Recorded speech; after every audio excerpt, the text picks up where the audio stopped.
Alright, today we're actually going to look at graphing square root and cube root functions. The lecture on inverses will be the next lecture, actually, so we need to go through this stuff first. So parent functions of square root and cube root functions is the first thing we're going to look at. So these are the graphs of f of x equals the square root of x. Think of it also as y equals the square root of x. So if we look at a table of values for x and y, it's nice to put in perfect squares for x, and you get integer values for y. X has to be positive. You can see that in the domain. X is greater than 0, greater than or equal to 0. Because of that restriction on x on this function, we get a limit on what y can be. So y is greater than or equal to 0 in the parent function. Back to our table, 0, 0, when x is 1, y is 1. Now, I don't use 2 and 3 because they're not perfect squares, but when x is 4, the square root of 4 is 2. I skip 4, 5, 6, 7, 8, and go to 9. So when x is 9, the square root of 9 is 3. So I tend to plug in values here and for my x that that give me a perfect square under the radical. If you ever need to graph, if you ever need to find points, graph by plotting points, your goal is to get perfect squares underneath the radicals. That doesn't always mean x is a perfect square, but whatever function you have, whatever you're doing under that radical, it's good to have it as a perfect square. So that's your basic square root function. So over 1 up 1, over 4 up 2. It's kind of a backwards pattern of, if you think of your pattern to graph a cubic, 1, 1, 2, 4, 3, 9, you kind of see that just reading it backwards. So the square root is the inverse of the squared function. So going in that direction, it looks like a quadratic. Cube root is something that's quite new. I don't know that we've graphed a cube yet, but similar to the square root, if we were to make a table, we would like perfect cubes in for x so that we get an integer out for y.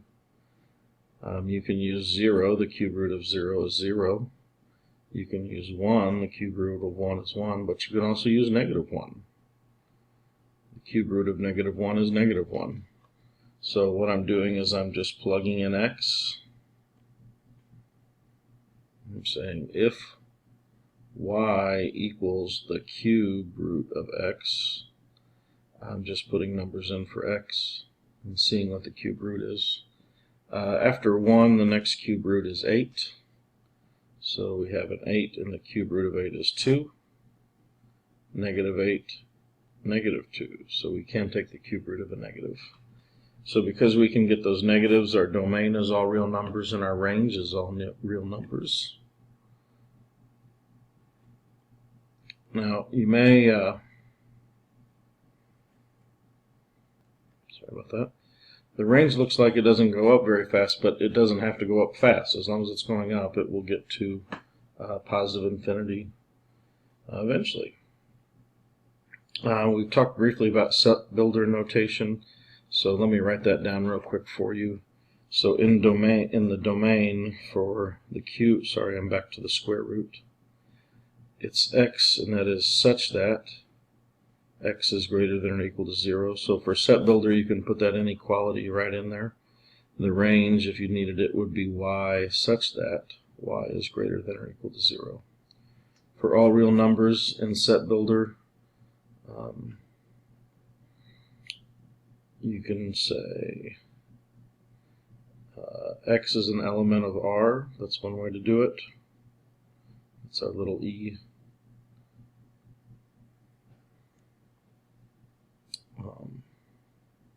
X such that x is an element of R.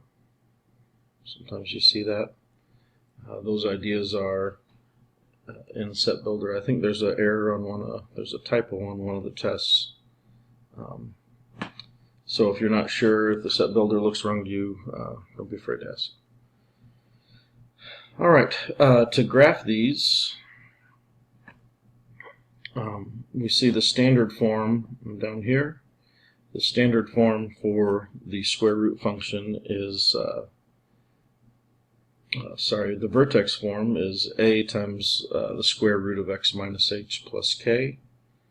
Similar to quadratics, this hk is going to be your starting point. Notice, like the quadratic, it says x minus h, but it's a positive. It's h without the negative in the vertex, and then k. And then the a is a vertical stretch or shrink. Similarly, it looks like the minus didn't come out on this one. Escaping minuses. Similarly, for a cube root, it's not really a vertex. I guess it's probably shouldn't call it a vertex for the square root. But on the cube root, it is called a point of inflection. So the critical point or the point of inflection is hk. And the point of inflection is where it changes concavity. So such wonderful words we're learning today. By concavity, going back up looking at this graph here, by concavity we mean that this has one shape to it, and this side, if I can get there, this side kind of has the other shape. So that curve part idea is the concavity of it. Alright.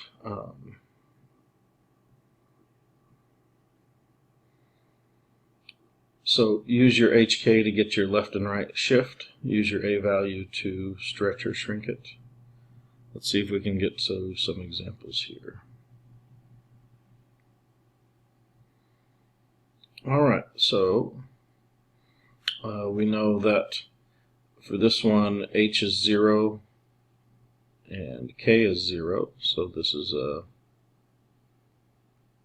let's zoom in, sorry about that.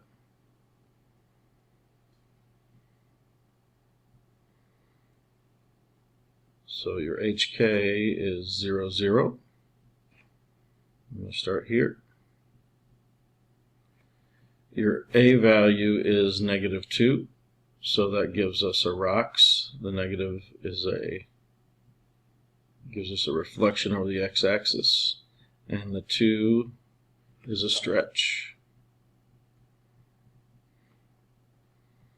So where the parent function, I'll draw that in about yellow. The parent function is going to look like this, and I can go to 9, huh? That's your parent. We're going to flip it upside down and stretch it.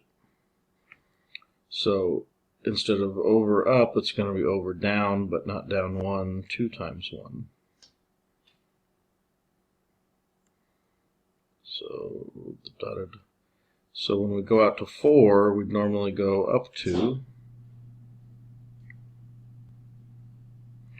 But we're going to stretch it by a factor of 2, so we're going to go to 4. And we would normally go out, when we go out to 9, we would go up 3, but we're stretching it by a factor of 2. So we're going to go to 6, and get something like this. So that is a lot to think about. Let's look at a table while you're kind of contemplating how that works, and I'm trying to get my graph to work.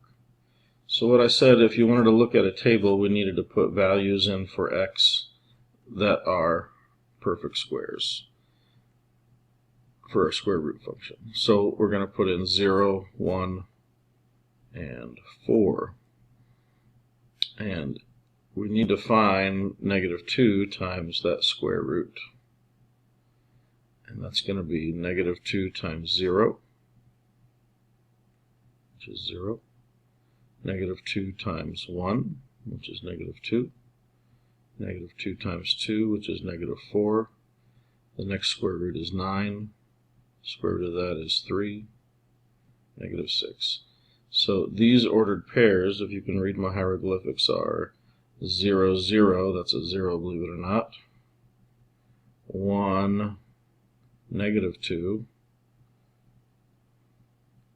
4, negative 4, and 9, negative 6. And I believe that's what I graphed over there in my blue graph. So I was using transformations, but you can always go back to points if you need to. Alright, let's look at some of these things down here. We've got our domain. What are our possible x values? Well, x is going 0 all the way out, so in terms of interval notation, which I like the best, we are using 0, so that's our cornered bracket, and we're going out to positive infinity, that's our parentheses. The range is starting here and going to infinity. So we need to start with a smaller number, and negative infinity is smaller than 0. So we go negative infinity to 0, and we include 0. We used our transformations to graph, so we say that we had a vertical stretch. Ooh, what lovely writing. Vertical stretch by a factor of 2, and a rocks. So those hieroglyphics are saying vertical stretch. Oh, much better. And then the end behavior.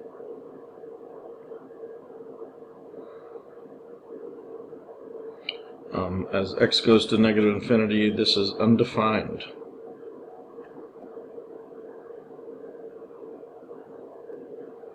And as x goes to positive infinity, y goes to negative infinity. So the end behavior just means what happens at the end of it. So way out here at the end of this graph, what is going on? Well, the x is going out and out and out, and y is going down and down and down. So we're kind of heading in this direction in terms, and that gives us our x is going to positive infinity, y is going to negative. If that doesn't quite make sense, maybe let me give you another little visual here. So if you think about your x and y axis, here is your positive infinity in terms of x. Here's your negative infinity in terms of x. So you're seeing what's happening in the graph in these areas here for that end behavior. For our y's, here's your positive,